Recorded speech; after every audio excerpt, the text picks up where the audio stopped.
there everyone, welcome back to our channel's astrology reactions. Hope you all are doing great, having a good day. It's me Sadia. And it's me Alia, guys. I hope you all are doing great. So we are back with another video and today we are going to react on video सबसे हटकर है, सबसे different video जो हम first time इस पर reaction देने लगे हैं। ये है असदुद्दीन सिद्दीकी, सॉरी असदुद्दीन अवैसी की थग लाइफ है ये। इन पे रिएक्शन देंगे। मेरी काफी फेवरेट पर्सनालिटी आप मैं नहीं जानती कौन, मैं इनकी देखती रहती हूँ। थग लाइफ ये देखती रहती हूँ, इसको पता है ये सिद्दीकी है, लेकिन वैसे वो असदुद्दीन इतना वो मिक्सअप हो गया था, टंग ट्विस्ट हो गई थी तो सिद्दीकी निकल गया आगे। तो इनकी वीडियो को देखते हैं। बेसिकली ये जो है स्पेसिफिक ये इंडिया में तुम कह लो पॉलिटिकल पार्टी में हैं ये। और थोड़ा सा मुस्लिम्स को लेके ज़्यादा उनको वो करते हैं, क्या कहेंगे, मुस्लिम्स के लिए लाइक थोड़े से उनके राइट्स के लिए ये बोलते हैं जिस एरिया में ये है। इतना मुझे इनका पता है। तो इनकी ठग लाइफ है, स्पेशली मीडिया के साथ जो इनकी कॉन्वर्सेशन होती है ना, तो बड़े सेविज किस्म के रिप्लाई देते हैं। तो ये इनकी एक ठग लाइफ बनी हुई है। तो इसको चेक करते हैं वीडियो को, फिर उसके बाद डिस्कस करते हैं। So stay with us. जोरदार तरीके से भारत माता की जय के नारे लगने चाहिए। असदुद्दीन ओवैसी भी मेरा साथ देंगे। भारत माता की, भारत माता की, भारत माता की। असदुद्दीन ओवैसी आप पे भी कैमरा था उस समय। हाँ, मैं नहीं बोला तो मैं बोलूंगा हिंदुस्तान जिंदाबाद, भारत जिंदाबाद, जय हिंद बोलूंगा। ये मेरा फंडामेंटल राइट है। ये बड़ी अच्छी बात कही आप। अस्सलामुअलैकुम, hello guys, welcome to Bill Talks. यारो कैसे हो आप सब। दोस्तों आज के वीडियो का टॉपिक होने वाला है हमारे मियाँ भाई असदुद्दीन ओवैसी वर्सेस गोदी मीडिया के ऊपर। अक्सर असदुद्दीन ओवैसी न्यूज चैनलों की डिबेटों में जाते रहते हैं, उसमें से कुछ गोदी मीडिया की डिबेटें भी होती हैं। गोदी मीडिया के एंकर्स अपने पापा को डिफेंड करते हुए आपको कई बार दिखाई दिए होंगे। डिबेटों में बातचीत के दौरान गोदी मीडिया और असदुद्दीन ओवैसी साहब के बीच में नोकझोंक तो होती रहती है, क्योंकि गोदी मीडिया किसको सपोर्ट करता है आप तो जानते ही होंगे। इसी वजह से असदुद्दीन ओवैसी साहब और गोदी मीडिया के बीच में नोकझोंक होती रहती है। एक तरफा न्यूज रिपोर्टिंग और बिकी हुई गोदी मीडिया वर्सेस असदुद्दीन ओवैसी साहब के बीच में जो बातों की जंग होगी उसके ऊपर आज का ये वीडियो होने वाला है। तो बिना किसी देरी के शुरू करते हैं। चलो भाई देखो अब मैं क्या करता हूँ। ओवैसी जी बहुत स्वागत है आपका। सबसे पहले ये बताइए कि डर आपको एनपीआर से लग रहा है या फिर मोदी सरकार से लग रहा है? मैडम मुझे सिर्फ अल्लाह से डर है। मुझे किसी इंसान से या किसी देश के प्रधानमंत्री से कभी डर था ना कभी रहेगा, क्योंकि इंसान से डरना ये गुनाह है और किसी इंसान को इंसान से डरने की जरूरत नहीं है। अल्हम्दुलिल्लाह। मैडम कब तक आप लोग गवर्नमेंट को सपोर्ट करते रहेंगे? मत करिए ना, कभी सच्चाई को तो मान लीजिए। अगर मैं झूठ कह रहा हूं तो आप आधे घंटे के बाद मुझे बुला लीजिए, मैं तैयार हूं सुनने के लिए। बेशर्मो शर्म करो शर्म। क्या कर सकते हैं हम लोग? थोड़ा सा कभी कभी झुक के भी बात कर लिया कीजिए। नहीं सर, झुकना मुझसे नहीं होता सर, झुकना नहीं होता। मैं सिर्फ अल्लाह के आगे झुकने वाला हूं। और अगर आप मेरा दिल जीत लेंगे, तो यकीनन मैं सब चीज कुर्बान करने तैयार हूं आप पे। आप झुकने की बात क्यों कर रहे हैं? मैं झुकेगा नहीं। चलने इस वाला मुल्क का मिजाज तो ये है कि वो शायद कहता है नहीं, मुल्क की बात नहीं कर रहा हूं मैं। मेरा झगड़ा मुल्क से नहीं है, मेरा झगड़ा रजत शर्मा से हो सकता है, मेरा झगड़ा नरेंद्र मोदी से हो सकता है। क्यों झगड़ा होगा? नहीं, मैं फट गई है उसकी चालीस। बड़े मियाँ तो बड़े मियाँ, छोटे मियाँ तो सुभान अल्लाह। हाँ बिल्कुल सुभान अल्लाह, वो सुभान अल्लाह है, अल्हम्दुलिल्लाह है, माशाअल्लाह है।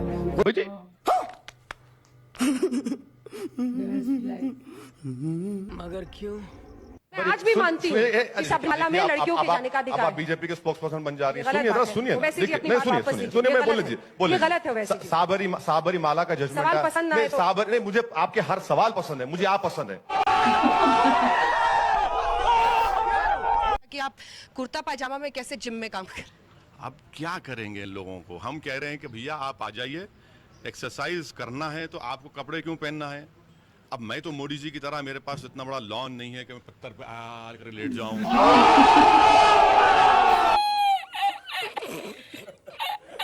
तो मेरा पहला सवाल आपसे, प्रधानमंत्री ने बीती शाम अपने भाषण में कहा कि कथित सेक्युलरों का नकाब उतर गया है इस चुनाव में, सही कहा? नहीं, शायद प्रधानमंत्री अपनी बात कर रहे थे, क्योंकि 300 से जायद उनके मेंबर ऑफ पार्लियामेंट जीत कर आए, उसमें एक भी मुसलमान नहीं है। तो शायद वो अपने आप के लिए कह रहे थे कि अब हमारा सेकुलरिज्म का निखाब नहीं रहा और हम खुल के हिंदुत्व की आइडियोलॉजी को पिछले 5 साल से प्रमोट कर रहे थे, उसको करेंगे। उन्होंने और प्रधानमंत्री के इलेक्शन के भाषण आपको याद होंगे, ओवैसी जी, उन्होंने कब कहा कि हम सेक्युलर हैं? अच्छा, तो वो सेकुलर नहीं है। मैं समझ रहा था कि हिंदुस्तान के प्रधानमंत्री हैं, हिंदुस्तान के संविधान पर उन्होंने ओथ लिया है जिसमें लफ्ज सेकुलर प्रियम्बल में लिखा हुआ है। अगर वो नहीं मानते तो बहुत अच्छा है। आप आज इंकशाफ हो रहा है, आपकी बात से मालूम हो रहा है कि प्रधानमंत्री कभी नहीं। सेकुलर थे ना कभी रहेंगे। मैं बहुत अच्छा है। अयोध्या गए या नहीं गए? नहीं। हम तो 2000 मेरे ख्याल से हम 12 या 13 में हम बाई इलेक्शन लड़े थे, 16 में बाई इलेक्शन लड़े थे वहां पर। हाँ, आपके जहन में कुछ और है, बता दीजिए, जबान पे ला ही लीजिए। समझ रहे हो? समझ रहे हो? समझ रहे हो ना? राम मंदिर बन रहा है सुप्रीम कोर्ट के फैसले के बाद। अच्छा, हाँ। व्हाट? तो कई लोग पहुंच रहे हैं, पर्यटक पहुंचेंगे। अच्छा, ओवैसी साहब जाएंगे कि नहीं दर्शन करने? देख नहीं।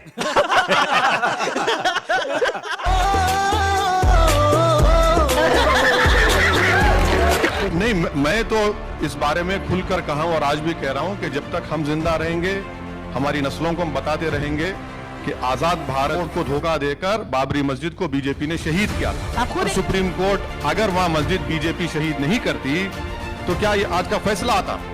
वो मेरी मस्जिद थी, है और रहेगी इंशाअल्लाह ताला। हम तो बोलते रहेंगे। ये बड़ी अच्छी बात कही आप।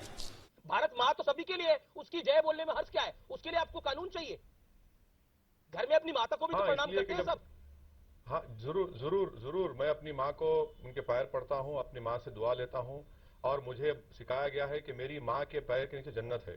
मैं अपने मुल्क की पूजा नहीं करता, मैं अल्लाह की पूजा करता हूँ और इसमें कोई मेरा मुल्क से वफादारी या मोहब्बत कम नहीं होती। आप कानून बना दीजिए कि हर हिंदुस्तानी को नारा कहना पड़ेगा, तो जब देख लेंगे।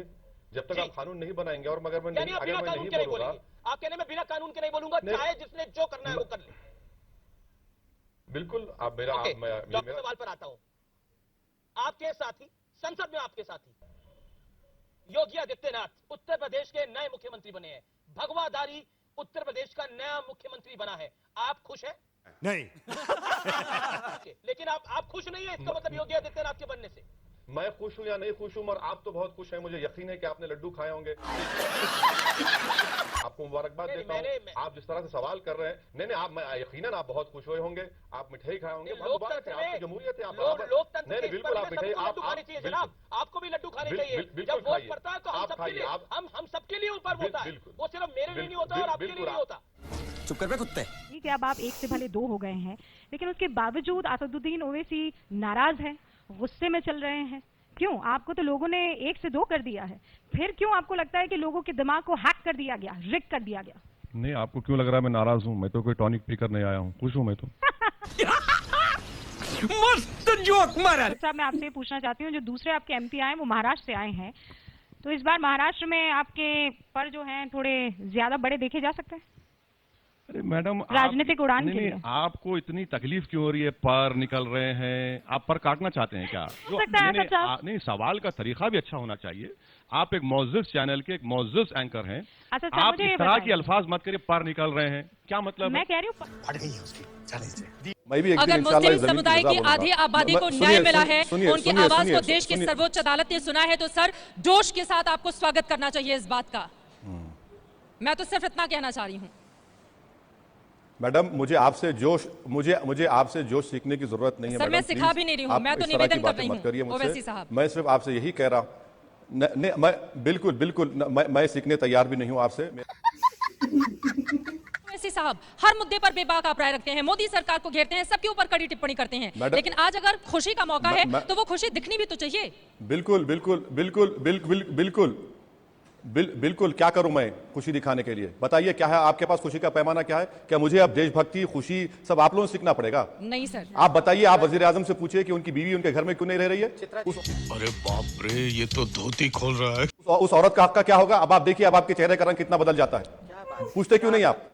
चलिए दोस्तों, आज का वीडियो यहीं पे खत्म करता हूँ। अगर आपको मेरा वीडियो पसंद आया हो तो दबा के लाइक, शेयर एंड सब्सक्राइब कर लो। अगर आपका कोई बिजनेस है और आप बिलो टॉक्स पे प्रमोट करना चाहते हो तो bilotalks1@gmail.com पे ईमेल कर दो। आज क्या बात है। हाँ, मैंने इनमें से कुछ जो डायलॉग्स थे, जो मैं वीडियोस देखती हूँ, मैंने उसमें सुने हुए थे, लेकिन बहुत ज़्यादा सैविज किस्म के रिप्लाई मिलते हैं, क्योंकि इनको तंग इतना किया जाता है। इनके उस पर नेशनलिज्म पे सवाल उठाए जाते हैं कि आप लाइक खुश नहीं। आई थिंक ये चीज़ मैटर नहीं करती आपका रिलीजन कौन सा, आप जिस कंट्री में रहते हो आप उसके साथ लॉयल होते हो। लेकिन इनके साथ इस तरह नहीं, इनके बार बार इस चीज़ पे सवाल उठाए जाते हैं कि बीइंग अ मुस्लिम, इनसे पूछा जाता है कि भाई आप इस चीज़ को आप मतलब पाकिस्तानियों के साइड पर हो, आप मुस्लिम के साइड्स पर हो, आप हमारे साथ नहीं, जो ये बार बार ये चीज़ बता रहे होते हैं। और एट दी एंड उन्होंने भी ये क्लियर करना छोड़ दिया कि मुझे किसी और को समझाने की ज़रूरत नहीं है, मैं अपनी कंट्री के साथ एटलीस्ट लॉयल हूँ। उसके लिए फिर ये कहना कि भाई तुम इसके वो माता वाले स्लोगन्स तुम लगाओ, इन चीज़ों में तुम्हारे साथ दो, तो ये चीज़ गलत है। जिसका जो रिलीजन है, जो जिसको फॉलो कर रहा है उसको वो फॉलो करने देना चाहिए। इसका आपकी कंट्री के साथ, आपका लॉयल होने के साथ कोई ताल्लुक नहीं होता। तो उनकी यूजली डिबेट इसी चीज़ के ऊपर होती है और मुझे तंग बहुत किया जाता है मीडिया से। उन्होंने कहा कि उन्होंने कहा ना मेरा जय भारत और जय हिंद कहूँगा, वो उनका फंडामेंटल राइट है। ज़बरदस्ती दूसरे वर्ड्स उनसे कहलवाना ये चीज़ गलत है। और अगर किसी का रिलीजन उसको प्रमोट नहीं करता तो उसको फोर्सफुली कुछ नहीं करवाना चाहिए। तो और बाकी इनको तो क्या कहते हैं, लाइन ऑफ हैदराबाद कहा जाता है क्योंकि ये भी हैदराबादी हैं। हाँ, ये जो इंडियन वाली साइड से हैदराबादी। दूसरी चीज़ ये कि ये बात कोई भी विदाउट एनी प्रूव नहीं करते, बहुत लॉजिकल वे में आंसर करते हैं। लाइक जो मीडिया बैठी हुई सामने बगैर सोचे समझे सवाल कर रही होती है वो चुप हो जाती है। ये इस तरह से उनको आंसर करते हैं प्रॉपर रीजनिंग और लॉजिक के साथ। तो वो चीज़ इनकी बहुत अच्छी लगी। बहुत समझे हुए, पढ़े लिखे, एक बहुत जिसे कहते हैं समझदार पॉलिटिशियन आप कह लो, ये वो हैं। इस वजह से मुझे मेरे काफ़ी पर्सनल फेवरेट हैं ये। So this was the video and video बहुत मज़ेदार थी, मुझे तो बहुत मज़ा आया। हाँ, और बस दिस वाज योर वीडियो को लाइक करें, शेयर करें, चैनल पर नहीं हो तो चैनल को सब्सक्राइब करें, आने वाली वीडियोस के साथ अपडेट रहा करें। तो मिलते हैं नेक्स्ट वीडियो के साथ, अपना ख्याल रखिएगा, बाय बाय।